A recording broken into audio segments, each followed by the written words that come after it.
હવામાન કેન્દ્ર અમદાવાદ દ્વારા 17 અને 18 મેના રોજ ગુજરાતના કેટલાક જિલ્લાઓમાં ઉષ્ણ લહેરની ચેતવણી આપવામાં આવી છે।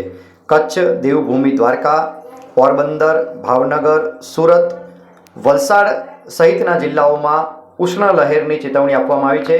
આ જિલ્લાઓમાં ગરમીનું પ્રમાણ વધી શકે છે। આ ઉપરાંત હવામાન વિભાગ દ્વારા ગુજરાત રાજ્ય માટેનું વરસાદનું પૂર્વાનુમાન જાહેર કરવામાં આવ્યું છે। જામનગર, રાજકોટ, બોટાદ, મહીસાગર, દાહોદ, તાપી અને ડાંગ જિલ્લામાં વરસાદ થઈ શકે છે। છૂટાછવાયા સ્થળોએ વરસાદ થઈ શકે છે। હવામાન કેન્દ્ર અમદાવાદ દ્વારા ઉષ્ણ અને ભેજયુક્ત હવામાનની ચેતવણી જાહેર કરવામાં આવી છે। 17 થી 21 તારીખ એટલે કે 5 દિવસ સુધીની આ ચેતવણી છે, જે આપ સ્ક્રીન પર નિહાળી રહ્યા છો, જે હવામાન કેન્દ્ર અમદાવાદ દ્વારા આપવામાં આવેલી છે। ગુજરાતના લઘુત્તમ તાપમાનની વાત કરીએ તો આજે સવારે છેલ્લા 24 કલાકમાં નોંધાયેલ લઘુત્તમ તાપમાન આપ સ્ક્રીન પર નિહાળી રહ્યા છો। ગુજરાતના અલગ અલગ જિલ્લાઓમાં લઘુત્તમ તાપમાન કેટલું હતું તે આપ સ્ક્રીન પર નિહાળી રહ્યા છો।